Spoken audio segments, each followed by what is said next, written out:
मोठा मृत्यू झाला, झाड कोसळलं आणि त्यातनं दुर्दैवी मृत्यू झालेला आहे. याला जबाबदार कोण? आपण काल जी चेंबूरमध्ये घटना घडली अर्थात दुर्दैवी आहेच, पण आपण साधारणपणे पाहिलं असेल मुंबईमध्ये असेल, महाराष्ट्रामध्ये असेल, संपूर्ण देशामध्ये गेल्या 1-1.5 वर्षात आपण अनेक बातम्या अशा पाहतो कुठे मेट्रोची स्लॅब कोसळून खालती कोणीतरी चिरडलं गेलेलं आहे, कोणी गाडी चालवत असताना रिव्हर्समध्ये गेलं आणि बॅरिकेड नसताना कुठच्या तरी खड्ड्यात पडून गेलेलं आहे. ह्या सगळ्या घटना ज्या होतात आणि खास करून आता पावसाळ्यातल्या ज्या घटना आहेत झाड पडण्याच्या, काल रात्री अजून 2 झाडं पडली, आत्ता 10 वाजता एक झाड मुंबईत पडलेलं आहे. मूळ गोष्ट हीच आहे की रस्त्याची कामं जी झालेली आहेत आणि गेले 4 वर्ष आम्ही जे ओरडत आहोत सातत्याने की घोटाळेबाजांनी कामं केलेली आहेत, कॉन्ट्रॅक्टर बोगस आहेत किंवा मोठ्या नावाखालती भलत्याच लोकांनी कामं केलेली आहेत. जर झाडाच्या अवतीभोवती तुम्ही पूर्णपणे काँक्रिटीकरण केलं, झाडाला मोकळा श्वास घ्यायला जागाच दिली नाही, त्याची मुळं ही देखील काँक्रीटमध्ये आणली, तर दुर्दैवाने ह्या घटना ज्या काल परवाकडे घडलेल्या आहेत ह्या वाढत जातील. हे आम्ही सातत्याने बोलत आलेलो. इनफॅक्ट आम्ही जिथे जिथे रस्त्याचे व्हिजिट्स केलेले आहेत तिथे महानगरपालिकेच्या अधिकाऱ्यांनी देखील बोलून दाखवलेलं आहे की ह्या घटना घडू शकतात. पण जे मान्सून पूर्वीची कामं आहेत, मग त्याच्यात ट्रिमिंग असेल, कॉन्क्रीटनी पूर्ण मुळाच्या अवतीभोवती विळखा घातल्या नाही हे बघणं असेल किंवा पाणी साचणार नाही हे बघणं असेल, हे सगळं सोडून जसं मी सांगितलं की मुंबईच्या महापौर त्या बांगलादेशमध्ये काय चाललंय, ढाक्यामध्ये काय चाललंय त्याच्यावरच जास्ती लक्ष आहे, मुंबईच्या कामाकडे नाहीये.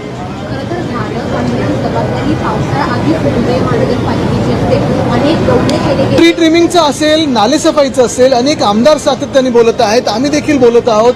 आणि नुसतं ट्री ट्रिमिंग नाही तर जे कॉन्क्रिटीकरण झालेलं आहे, उठसूट सगळीकडे कॉन्क्रिटीकरण झालेलं आहे, मुळांच्या अवतीभोवती जेव्हा कॉन्क्रिटीकरण होतं तेव्हा ते झाड धोकादायक होतं. हा बेसिक कॉमन सेन्स आत्ताच्या शासनामध्ये नाही आहे.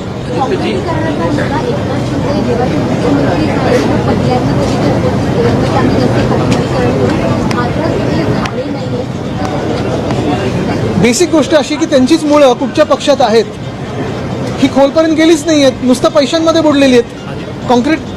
कॉन्ट्रॅक्टरांच्या पैशांमध्ये बुडलेली ह्यांची सगळी जी मुळं आहेत ती आता तुम्हाला दिसते की ती झाड त्यांचं नाजूक आहे, बाहेरून सपोर्ट घ्यायला लागतोय, बाहेरून त्यांना अजून बांबू लावून घ्यायला लागतं त्यांच्याच भाषेत. ज्या प्रकारे सध्या जी झाडं पडताना पाहायला मिळत आहेत अशाच प्रकारची आज सुद्धा पडताना पाहायला मिळाली होती. अनेकांना जीव गमवायला काय पावसाळा जेव्हा सुरुवात होती त्यावेळेला अशा प्रकारचे मृत्यू थांबणार कधी? कारण थांबणार जेव्हा कॉमन सेन्स या शासनामध्ये येईल. आपण पाहताय गेले 4 वर्ष आम्ही जे कॉन्क्रिटीकरणचा घोटाळा त्याच्या विरोधात बोलत आहोत.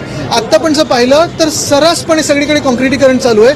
रस्त्याचं कॉन्क्रिटीकरण एका बाजूला, पण जेव्हा तुम्ही फुटपाथ किंवा रस्त्याच्या अवतीभोवती जेव्हा झाडं असतात आणि त्या मुळांच्या तिथे तुम्ही जेव्हा कॉन्क्रिटीकरण करता तेव्हा ती झाडं नाजूक होतात. अनेक ठिकाणी आपण पाहिलं असेल, परवा पण मी वरळीत एक चक्कर मारत होतो, त्या 2 झाडांना देखील मी पॉईंट आउट करून दिलेलं आहे की अरे बाबा तुम्ही हे करताय पण ह्या झाडांना तर वाचवा, त्यांची मुळंच बाहेर आली आहेत आणि मग ते वाकायला लागली झाडं. सचिन अहिर यांना अनेक जण त्याच्यात प्रतिक्रिया काय महत्वाची गोष्ट म्हणजे मिंदेंच्या पक्षामध्ये जे खूप इच्छुक होते, आता त्याच्यात कॅटेगरीज आहेत, ज्युनियर गद्दार कोण, सिनियर गद्दार कोण, सुपर सिनियर गद्दार कोण. आता मिंदेंच्या टोळीमध्ये जे कोणी पळून गेले होते ते आता विचारतात आम्हाला कधी काय मिळणार. पण परत एकदा मी तुम्हाला महत्वाच्या प्रश्नावर आणतो, हे सगळे जरी होत असेल तरी अनेक या राज्यामध्ये भाजपचे कार्यकर्ते आहेत, संघाचे कार्यकर्ते आहेत, त्यांनी पूर्ण जीवदान आपलं पूर्ण जीवन भाजपला अर्पित करून टाकलं होतं. घरदार सोडून प्रचार करणं असेल, त्यांच्यासाठी निवडणुकीत काम करणं असेल, ते लोक भाजपची एवढी सत्ता असताना ह्या पदांवर कधी बसणार? म्हणजे आता तर तिसऱ्या पक्षातून आली.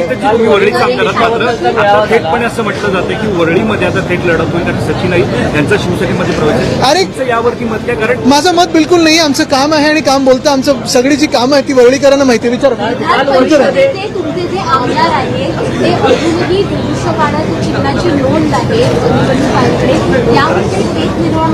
मला वाटतं एक महत्वाचं निवडणूक आयोग असेल किंवा सर्वोच्च न्यायालय असेल, पूर्ण आदर ठेवून आम्ही हेच सांगत आहोत की जे आमच्यासोबत झालं त्यानंतर राष्ट्रवादी काँग्रेससोबत झालं, आम आदमी पार्टीसोबत झालं, TMC सोबत झालेलं आहे आणि इतर पक्षांसोबत होऊ शकतं. पण ही जी काही चिंधड्या उडालेल्या आहेत लोकशाहीच्या, ह्याच्यासाठी जबाबदार कोण आहे? ह्याच्यात जर न्याय निवाडा, जर आम्हाला आमच्यासाठी जो आम्ही न्याय मागत होतो तो आधीच मिळाला असता तर आज देशाची ही स्थिती झाली नसती. आम्ही वर्षांमागे वर्ष, तारखांमागे तारखं नुसतं वाट पाहत आहोत. न्याय कधी मिळणार? आता 30 तारखेला तारीख आहे, पण वेळ मिळेल का आणि न्याय मिळेल का? राज ठाकरेंवरून माझ्यावरती टीका केलेली आहे.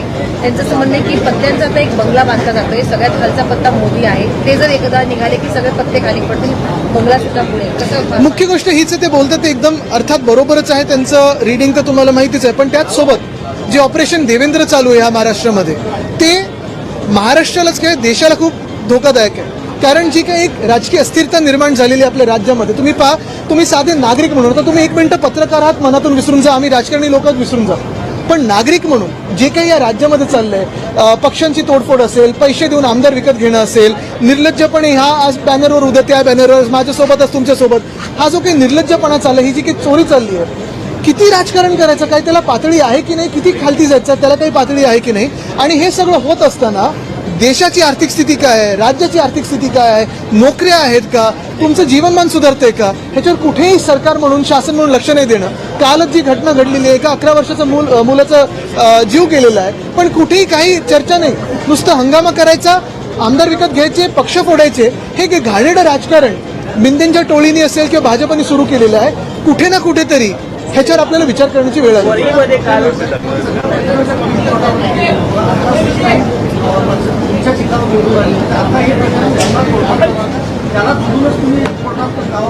आता 30 तारखेची वेळ तर बघा आता थोडी मेळावा पार पडला. सुरेश शिंदे होते, किशोरी पेडणेकर होत्या, जवळपास 500 अधिक कार्यकर्ते होते, पण काही कार्यकर्ते सचिन अहिरेंसोबत जातील देखील आता बोललं जात आहे. कसं पुनर्बांधणी वळीची करणार? अरे बोललं तर त्याच्यावर आमचे लक्ष नाहीये. मुख्य गोष्ट हीच आहे की संपूर्ण महाराष्ट्रामध्ये आपण आत्ताचा पण दौरा पाहिला असाल, जे जनता आहे ती उद्धव बाळासाहेब ठाकरे या नावावर विश्वास ठेवते. चित्र असं आहे की वरळी निवडणुकी सचिन अहिरे विरुद्ध आदित्य ठाकरे काय कसं जाऊ दे, त्यांचा कालचा मेसेज थोडा वेगळा होता, पण मुख्य गोष्ट हीच आहे की लढो अथवा न लढो, आमच्या कामावर विश्वास आहे, आमच्या पक्षावर विश्वास आहे आणि जनतेवर विश्वास आहे. मुख्य गोष्ट हीच आहे की तुम्हाला परत एकदा मी एका महत्वाचा विषय आणतो की हे सगळं होत असताना जे आमदार किंवा जे खासदार आज मिंदेंसोबत जात आहेत किंवा भाजपसोबत जात आहेत, त्यांनी जनतेला फक्त एवढं उत्तर द्यावं की जे अयोध्या लुटत आहेत, जे उज्जैनची भूमी लुटत आहेत, तुम्ही त्यांच्या मांडीला मांडी लावून कसे बसू शकता. आदित्यजी महापालिका हे इंग्लिश पण आत्ताच विचारा, नंतर बाहेर नको ते बघा थांबलेत तिथे. आदित्यजी महापालिकेमध्ये आणखी एक भ्रष्टाचार समोर आलेला आहे. ट्रॅश बुक प्रणालीमध्ये घोटाळा होत असल्याचं समोर आलेला आहे, जो समुद्रकिनारी रीत असतो त्यामध्ये अधिकारी आणि जे कर्मचारी आहेत मोठ्या प्रमाणामध्ये भ्रष्टाचार करत असल्याचं समोर आलं. भ्रष्टाचाराची अनेक प्रकरणं आम्ही लोकांसमोर आणलेली आहेत, पण ह्या शासनामध्ये जर भ्रष्टाचार तुम्ही केला, भाजपच्या सत्तेत जर तुम्ही भ्रष्टाचार केला, तर तुम्हाला मंत्री बनायला किंवा मुख्यमंत्री बनायला अधिकची संधी असते.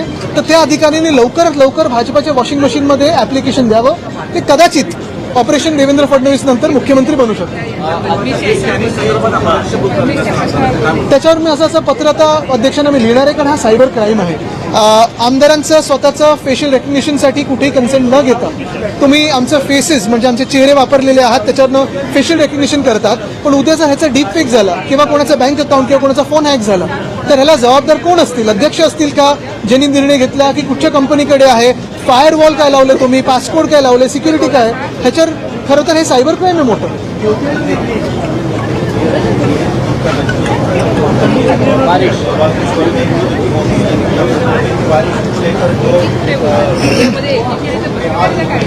ऐसे नहीं कि मुंबई में पहली बार बरसात हो रही है, लेकिन पहली बार एक ऐसा शासन बीएमसी में बैठा हुआ है पिछले बहुत सालों के बाद जिसको मुंबई की चिंता नहीं है, लेकिन ढाका में क्या हो रहा है, बांग्लादेश में क्या हो रहा है, उस पर ही ज्यादा नजर हमारी महापौर साहिबा की है. और यही बात दुर्भाग्यपूर्ण है कि वो हम जो पहले से बताते आए थे, हमारे जो एक्सपीरियंस है उनसे बताते आ रहे थे, कोई ना कोई तो सीख ले. रास्तों के काम कैसे होने चाहिए, सेफ स्टेज पे कैसे लाते हैं, या ये जो कल की घटना है वो कैसे ना हुए, लेकिन इनका ध्यान पूरा राजनीति कैसे हो, पोलराइजेशन कैसे हो, उसी पे है.